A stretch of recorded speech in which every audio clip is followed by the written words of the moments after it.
In the peaceful Italian hamlet of Legnano, where nothing hinted at conflict, a disaster struck that rocked every resident. Young lady, whose life looked ideal, Melanie vanished without any trace, originally seeming to be a random disappearance. Her family's terrible secrets were exposed via horrific murder. Her military guy with a great profession and flawless reputation, Salvatore, looked to be a perfect husband and parent. But behind their locked doors at home lay a terrible reality. Their marriage was being undermined by treason, intrigue, and hate, thereby transforming Melania's life into a horror. Unaware that this choice would cause her death, she battled years to keep her family together for the sake of their little daughter, Vittoria. Found in the forest, Melania's corpse had many knife wounds. Her underpants were down, suggesting a man-made murder. Every bit of data, every detail, exposed a progressively dark picture that pointed to her own husband, the guy supposed to be looking after her. Discovering the terrible reality about the connection between Salvador and his lover, Ludovica, the detectives descended into a sea of deceit and treachery. The prosecutor's office compiled proof clear of Salvador's guilt as dread seized the city. Everyone was startled by the trial and later decision. But most of all, their small daughter Vittoria lost both parents on one terrible day, reminding the people of Legnano that even the most wealthy family may conceal secrets. This sad tale of betrayal, anger, and the yearning for independence stays in their memories. CCTV cameras show the pair at the shop on the day Melania vanished. Salvatore was dressed differently, suggesting he changed after the incident. Salvador was arrested on July 14th, as it was clear that Melania had not reached the summit on the day of her death. Her geolocation records revealed that she remained near to her house. The prosecutor's office said that they allegedly had a sexual encounter near a kiosk in a pine forest at 2:30 p.m. in the afternoon. Salvador murdered his wife at a time of unannounced assault. Returning home, he changed his clothing, picked up his little kid, and drove to a pub, acting as the bereaved spouse. Though he said he was innocent, the inquiry produced convincing proof. Thus, let's learn all the specifics and become acquainted with the family of Salvador and Melania. Under the closed doors of their house, what was really happening? How did jealousy and adultery erode what seemed to be a solid relationship?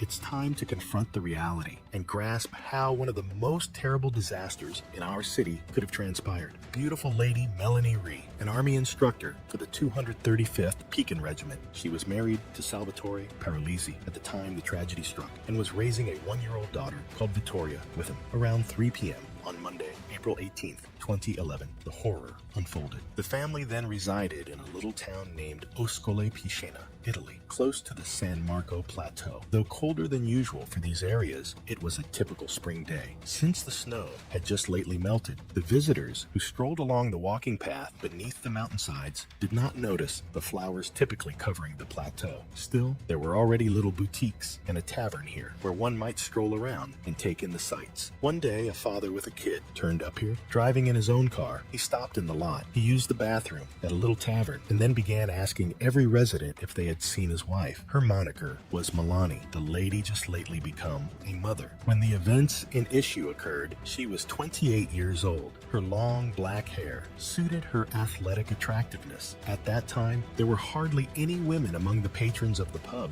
In the man's arms was a little child, turned out to be his daughter. The guy started to become clearly anxious, pacing back and forth, knowing that nobody like her had been seen here. Anxious till he started crying, he lamented that his wife had been abducted from him. Everyone there agreed to assist the father and his kid throughout the search, hoping to find any trace of the young lady or any clue of her whereabouts. People strolled along the route, connecting the parking lot to the bar on the terrace. Still, nothing was seen. According to the stranger, he had spent morning with his partner. Lunch later, they reached the plateau where the dad was playing with his daughter next to the playground swings. The partner was going to go to the restroom and briefly get coffee. The wife did not return, however, and the husband felt as though something was amiss. Naturally, his first action was trying to phone his wife. In the final 15 minutes, the young father made several calls, but to no use. The mobile phone of the missing lady was not picking. Given the very busy route, the guy was certain the wife was abducted by intruders inside a passing automobile. The scared guy did not settle down or go. More unusual things. Giovanna, the owner of the pub, observed the longer he remained and spoke with her. First, he dressed too lightly for a stroll on such a cold spring day. Second, he, lamenting the loss of his wife, scarcely monitored his 1-year-old daughter. Hungry and chilly, the daughter was roaming among guests, but the father disregarded all these details while he was still crying and recounting the loss of his wife. The phone rang at the local Carabinieri department precisely at 4:34 p.m. that day. When the guy left the tavern, Giovanna, its owner, had phoned the emergency services. She said she could have been abducted as a guy she reported had not been able to locate his wife for more than 1 hour. He was here with a little kid. At this time, the kid was little over a year old, and her father obviously was not himself. The proprietor of the pub instantly placed the girl's father on the phone to let the Carabinieri know he arrived at the business. The angry guy provided the service dispatcher with some personal information on his missing wife and himself. She was known to have a hernia, hence the lady may have been ill at the mountain foot. Emphasizing that his wife had vanished after straying over to the side of the bar and had not yet returned, he repeated the same narrative as the other bar customers. He talked extremely softly, swallowing his words, slurred in virtually every syllable, alternating all of this with protracted silence. The cop had to answer almost every question many times. The guy once shed tears into the receiver simultaneously and at last said the name of the vanished wife. Though her name was Carmela, the lady liked to be known as Milani. The individual also gave his name, Salvatore Paralisi. The guy reiterated his narrative after law enforcement officials showed up on the site, adding the events of the morning. The couple visited a neighboring hospital as they suffered from health issues. They decided to stop for coffee and a stroll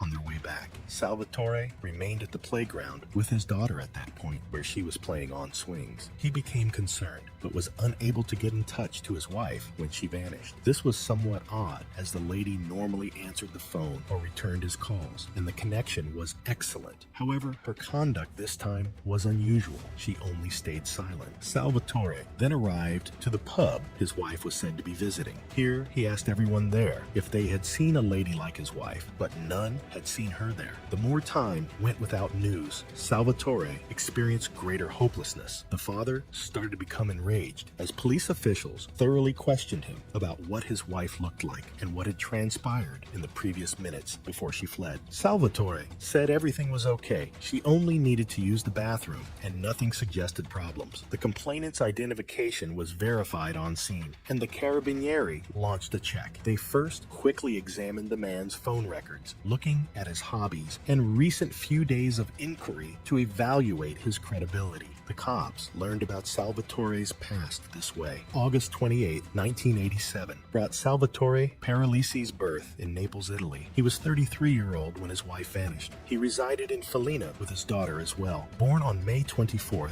1982, in another little village within the province of Naples. The missing Carmela Rea both belonged to the armed forces. Hence, the Carabinieri got in touch with the military unit to which the accused, in this instance, belonged straight away. Salvatore was teaching fresh military science and topographical essentials to new apprentice recruits. The first oddity about the woman's absence in such an open setting upon police arrival on the scene was you could view a big area from the playground, as there were no challenging paths or forest routes, and the mountain foothills hadn't even had time to flourish flowers. The lady seems to have escaped undetectably or been abducted in broad daylight without leaving any witnesses. Salvatore's acquaintance, a police officer as well, helped the guy in addition to the Carabinieri. His main goal was to assist the astonished guy in handling the youngster. Salvatore was clearly upset at this point, visibly shaking and repeatedly hammering his fists against the bar. Helpless, Salvatore struggled to manage himself, and even more so with regard to handling the kid. At last, the cops gathered all the data and then freed the young father, along with his daughter. The family of the missing lady were informed about the occurrence a little later. They went right away to get all the facts and assist in the Milani hunt. Salvatore acted rather oddly while talking with the cops. To be continued.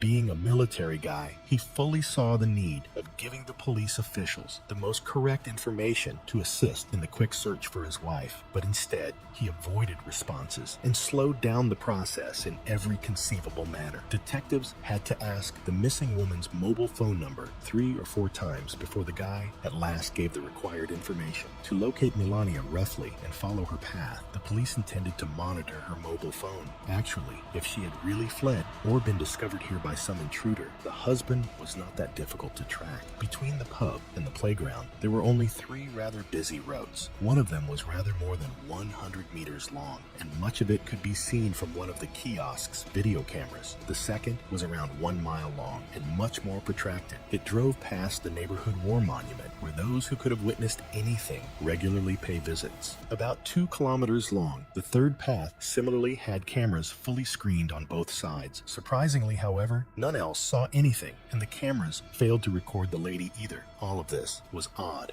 and begged problems. Was the lady in this place that day at all? Based on the results, the mobile phone of the missing lady was last active right before her, vanished at 2:45 p.m. of the day. That's not far from where their spouse and kid had arrived. None of this added any more knowledge, and Salvatore's silence only made things worse. The National Mountain Rescue Service was the sole resource that may assist with the search. Arriving on the scene equipped with tools and a 14-year-old search dog, a master at finding individuals in the most challenging of circumstances, specialists were called in to aid in the search. The dog could detect a trail up to 20 days after it had been left because of its very strong sense of smell. The animal swiftly turned around and started down the asphalt road toward the monument. Here, the track split off, as if the lady had vanished inside a vehicle. Salvatore subsequently said, nevertheless, that they were here a little more than a week ago. Therefore, there was a chance the dog scented old traces of the missing lady, or she was really abducted and transported in a vehicle. Then Salvatore accompanied the police officials to the station for interrogation. Here, the guy once again exposed every element of the prior day before Melania vanished. The family head claims they were at the grocery and thereafter visited the San Marco clinic after having the wife seen by a physiotherapist about 11:30 in the afternoon. Examination of the lady revealed an inguinal hernia here. They dropped by house, changed, and headed for a stroll with their kid after lunch. Salvatore claims they visited here 3 or 4 times throughout past month. Among the family's preferred and often visited strolling areas was this one. Given his military man's photographic recall, he was therefore well acquainted with the region. Less than 10 days before the mother of the family vanished, on April 10th, the final visit occurred. Salvatore claims that at that moment they went to pub with his wife just. The Carabinieri let the guy go home after gathering all the data, as nothing would reveal him. By now, the primary form of the investigations was abduction. With the knowledge gained from a search dog, the lady neared the car road and her trail cut off, as if she had been abducted and transported. All signs point to her being captured and driven against will into a car. Salvatore visited TV in May to narrate his experience. Here, he added further specifics, stating that on the day of the event, he and his wife were relaxing next to the war monument after a little picnic. Generally, the area was not really fit for such kind of amusement. Although there was thick undergrowth and no even one seat, Salvatore's statements somewhat validated the search dog's activity. The husband also revealed details on the clothing and accessories his wife was carrying at the time of disappearance. Here, fresh oddity began to show. The spouse claims the missing lady carried no personal items in a handbag. She carried some gold jewelry and was wearing casual attire. But how a conscientious mom might go a great distance with her kid without any planning or carrying her purse with her? She smoked all the time, yet lacked even money or cigarettes. Her ability to visit a pub to get her husband coffee, if she lacked money on her, caught the attention of investigators especially. Salvatore's comments increasingly revealed more and more paradoxes and contradictions. He must have been lying. Detectives once again looked to the husband of the missing lady to find out about their relationship and family dynamics in view of the mounting doubts. The guy said their link was really strong. If they couldn't agree, they would sometimes debate other topics. Still, this never turned into confrontations. Close friends and relatives acknowledged that generally they had a terrific, solid family. The guy was therefore freed once again. The next day after the questioning, the missing woman's family showed up in the city. They moved into a little condominium not far from Salvatore's residence. The first thing they did, despite the extreme tiredness after the journey, was visit a police station. The families wanted to know what the investigators had discovered so far and at what level of inquiry they were at. Relatives were also eager to provide any information that may assist the early search for Melania. As it happened, the missing lady had 2 phones, which her husband oddly not reported about. One of them she shared with her friends and hubby because the SIM card had a better pricing. She stayed in touch with her mother and close relatives using the other number. On the day of the disappearance, at 1:34 p.m., the woman's mother-in-law phoned the second number and they spoke for around 9 minutes, during which Melanie related about the stroll and other activities of that day.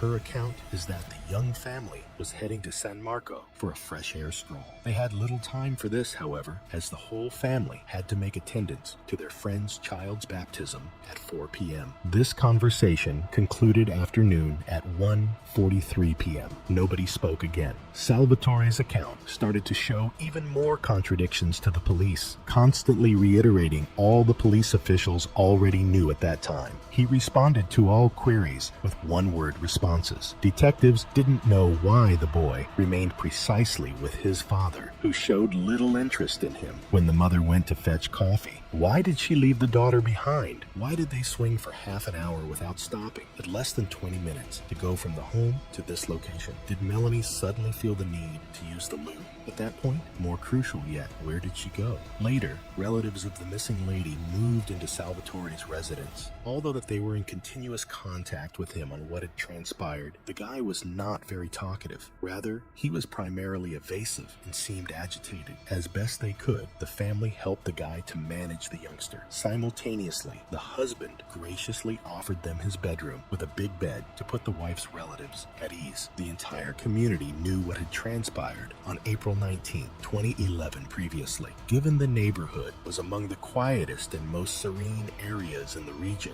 the disappearance of a lady here seemed unimaginable. The police suspected the missing woman's husband, although he had never been in legal hot water before. Salvatore kept showing up on different TV shows discussing his misfortune. Simultaneously, the questions the detectives asked him just piled up. Examining the mobile phone of the key suspect, they chose to highlight what had transpired that morning. The phone was switched off until 6 p.m., but the Carabinieri discovered it was on from 7 to 9 a.m. the morning. Salvatore again went by the San Marco Plateau once more on April 19th, when search teams and investigators were on work. The individual, however, exhibited little curiosity about the developments of the search and the outcomes. Rather, he just returned the hoodie to the bar owner, whom he had borrowed on the day Maria vanished. Then he departed straight away, claiming he had to go to work. For the investigators, his actions begged several questions and caused some worries. Investigating Salvatore's mobile phone, the Carabinieri found something intriguing. It found out that for the last month, he had been actively chatting with a female called Ludovica. Almost every day were hundreds of texts and calls made.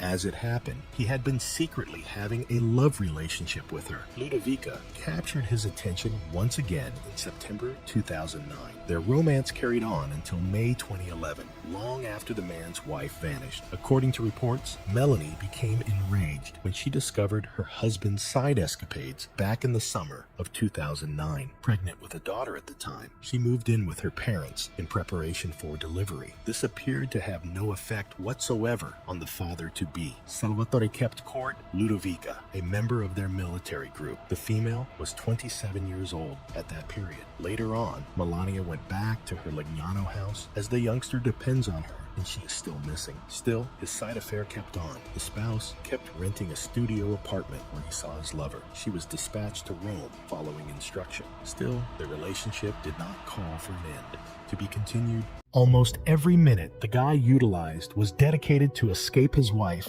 and phone conversations with his lover, whom he was practically fixated on. From their conversations, it was clear Ludovica yearned for more than a phone or long-distance relationship. Still, evidently the barrier to that was Melania. There was conflict in the final months before his wife vanished, and in the connection between the lovers stemming from her. Ludovica wants Salvatore to be with her and divorce, referring to the fact that divorce procedure has already started. The guy in every conceivable manner postponed it. Lawyers, however, need a lot of time to gather and ready documentation. Actually, Melanie insisted on keeping the relationship intact back in 2010.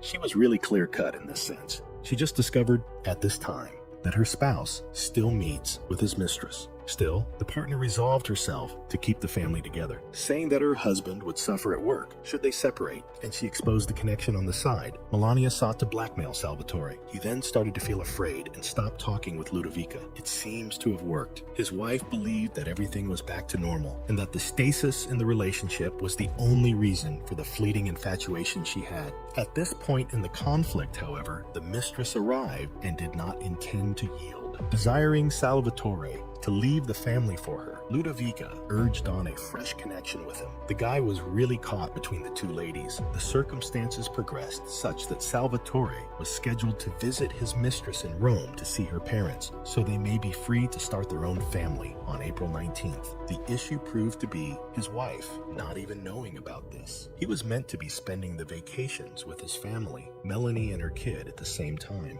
The husband had vanished somehow one day before the occasion. Of all, it appeared too suspicious because love triangles seldom ever work out. The management advised planning a rescue effort, assembling a squad of troops and deploying equipment when the military man first arrived at work after the abduction of his wife. Still, the guy was rather cool and convinced that this was not required. His wife supposedly left him out of bitterness, hence no procedures needed to be planned. Salvatore then erased his account on social media, via which he interacted with Ludovica. The cops discovered the actual reason for the crime under the changed conditions. The crucial time during which the likelihood of locating the missing individual alive is greatest is presently under development. The Carabinieri firmly felt they would never locate Melania alive once again. Furthermore, the search dog engaged in the inquiry. It could smell new tracks, and the scent of the missing person left 10 days before vanishing with the same strength. Against this context, one could not determine what it smelled like. Investigators visited Salvatore's house to learn more. Police answered an unidentified man's call on April 23rd. Claiming to be a mushroom hunter, he stated he had come across a horrific discovery, the corpse of a woman 10 kilometers from Felina. Carabinieri rushed to the site and discovered the corpse of a young lady resembling Melanie. Her panties and jeans had been removed in what seemed to be a staged rape. Her spouse declined to show up on the lineup without even stating why, shocking the researchers. Rather, a family friend showed up and verified it was 28-year-old Melania. A vendor from a nearby tent also verified the deceased's identification, as the local military often conducted exercises here, and he was his frequent client. Forensic investigators discovered on the victim's corpse many stab wounds, like those from a tiny blade during the autopsy. Apart from a few defensive wounds and chest injuries, most of the strikes were directed on the head and neck. Melanie had not experienced rape. Evidence of great volume was gathered all around the corpse. It comprised the victim's mobile phone, a lighter with blood traces, a water bottle, and little vehicle tracks. Still, a grocery shop receipt from the morning of April 18th was the most crucial piece of proof. Besides, there were tourniquets and insulin syringes. One may have thought the dead had either taken drugs herself or had been victimized by someone else hooked to them. The symbols etched on the victim's body somewhat verified this conjecture. Along with anything from the domain of demonic rites, several of the wounds seemed to shape crosses, swastikas, and other symbols. Still, investigators knew it was a false trail. The corpse of the dead revealed no alcohol or illicit drugs, according to toxicological tests. Carabinieri discovered another odd coincidence from Melanie's spouse. She and her spouse had an intimate connection a few days before the lady vanished from this precise location behind the kiosk where the corpse was discovered. The mistress knew this somehow, and she was enraged. The fact that her beloved had been widowed under unusual circumstances hardly affected her. The falsehoods irritated her, as the guy would often swear to her he no longer had intercourse with his wife. In any event, this link might explain almost any sign of the primary suspect on the victim's corpse discovered by the police at the site of the tragedy. Many scars meant that the narrative of closeness behind the kiosk seemed less realistic. That day was really chilly and snowy, not ideal for a natural close relationship. Moreover, Melanie was known to be in agony at the time owing to an inguinal hernia, so her involvement in such an event seemed improbable. Knowing that his DNA would be found